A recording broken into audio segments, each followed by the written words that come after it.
तो अब हम एक्सरसाइज 7.2 का क्वेश्चन नंबर 9 है उसको सॉल्व करने वाले हैं।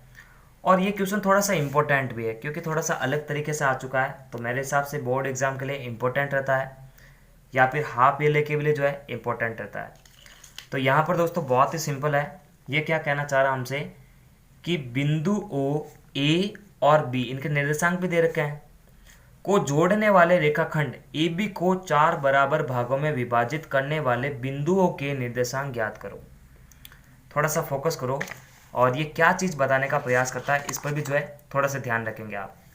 देखो ये कह रहा है कि ए बी एक रेखाखंड है, इनको जब जोड़ा जा रहा है तो कुछ बिंदु ऐसे हैं जो इस रेखाखंड को बराबर 4 भागों में बांट देते हैं।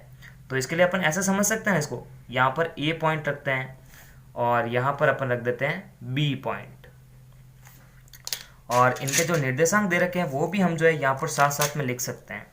क्या दे रखे हैं, -2 और +2, फिर 2,8। अब देखो ये कह रहा है इसको जोड़ने पर, देखो जोड़ने पर ही तो ए बी रेखाखंड बनेगा। अब ये कह रहा है कि ए बी रेखाखंड को 4 बराबर भागों में बांटो आप। तो देखो इसको ऐसे ही बांट सकते हैं ना, थोड़ा सा गैप लिया, फिर थोड़ा सा आपने गैप लिया और थोड़ा सा गैप लिया, तो आप खुद देखो ये 4 बराबर भागों में बढ़ चुका है, ऐसा मानना आपको, ठीक है ना। तो यहाँ पर कोई पॉइंट तो आने ही चाहिए, तो मानते हैं कि ए बी रेखाखंड को जो है पी, क्यू और आर जो है 4 बराबर भागों में बांटते हैं। तो बस इन्हीं बिंदुओं के जो है आपको निर्देशांक पता लगाने। तो हालांकि हमारे को निर्देशांक पता नहीं है तो मान सकते हैं अपन इसको, पी के निर्देशांक मान लो आप x1 डेज और y1 डेज, क्यू के मान लो आप x2 डेज और y2 डेज, आर के मान लो आप x3 डेज और y3 डेज। तो देखो इसको कैसे करते हैं, हालांकि इसको अपन मध्य बिंदु के प्रमेय से भी जो है कर सकते हैं। और हालांकि हमारे विभाजन वाली प्रश्नावली चल रही है, तो हम विभाजन की विधि का ही यूज़ करेंगे, यानी हम जो है M1 M2 का यूज़ करेंगे। बाकी आप इसको डायरेक्ट भी कर सकते हो, विभाजन सूत्र से इसको डायरेक्ट कर सकते हो, इसकी कोई मनाही नहीं है। क्योंकि देखो ए बी के मध्य बिंदु Q है, तो x1 + x2 बट्टा 2, y1 + y2 बट्टा 2, तो Q के निर्देशांक आ जाएंगे। फिर देखेंगे A और Q के मध्य P है, तो वापस मध्य बिंदु का प्रमेय लगा सकते हो। तो 2 तरीके इस क्वेश्चन को सॉल्व करने के, हालांकि हम जो है विभाजन सूत्र का प्रयोग करेंगे। तो यहाँ पर आप खुद देखना, विभाजन सूत्र का प्रयोग करने के लिए हमारे पास में चाहिए क्या कि उस बिंदु के अगर निर्देशांक हमारे को पता लगाना है तो हमारे पास में M1 M2 होना चाहिए, यानी अनुपात होना चाहिए। अब अगर एक बिंदु रहता तो हम K/1 मान लेते, लेकिन हमारे पास में 3 बिंदु, देखो P, Q, R, तो हमारे को M1 और M2 का पता लगाना। तो बहुत ही सिंपल है, हम चेक करते हैं कि अगर ये सारे भाग बराबर है, ये कह रहा है 4 बराबर भागों में, तो सबको मान लो आप एक एक भाग मान लो।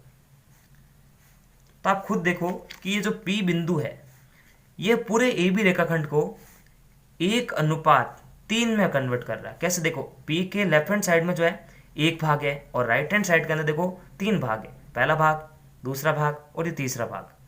तो P जो है कितने अनुपात में बांटता है, 1:3 के अंदर। उसी प्रकार Q जो है, Q के लेफ्ट हैंड साइड में देखो 2 बराबर भाग है, पहला भाग दूसरा भाग, पहला भाग दूसरा भाग, तो ये तो 2:2 में बांट रहा है। और ये बांट रहा है, देखो लेफ्ट हैंड साइड में 3 भाग है, 1 2 3, तो 3 भाग अनुपात 1 भाग। तो आ रहा को समझ में आपको, मेरे हिसाब से समझ में आ ही गया होगा।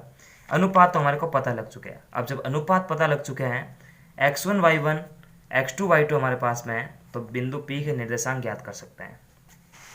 तो यहाँ पर ये सारा आप भाषावाइज लिख देना कि माना कि ए बी रेखाखंड को बिंदु P Q R इतने इतने अनुपात में 4 बराबर भागों में विभाजित करते हैं। माना कि P बिंदु के निर्देशांक, ठीक है, मैं डायरेक्ट कर रहा हूँ इसको, हालांकि आपको सिस्टमेटिक करना चाहिए, अच्छे मार्क्स मिलता है आपको। माना कि बिंदु P के निर्देशांक, तो क्या निर्देशांक है, हमने माना P के निर्देशांक x1 डेश और y1 डेश।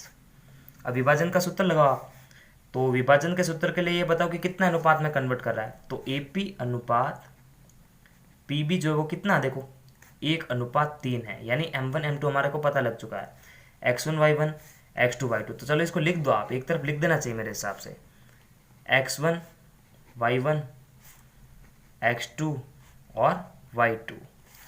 x1 हमारे पास में माइनस का 2 है, y1 हमारे पास में प्लस का 2 है, और x2 हमारे पास में 2 है, y2 हमारे पास में प्लस का 8 है। ठीक है ना, ये सारा आपको दिखना चाहिए। तो यहाँ पर देखो इसके निर्देशांक ज्ञात करने का सिंपल सा तरीका आप रहेगा कि सूत्र लगा दो और उत्तर निकाल दो।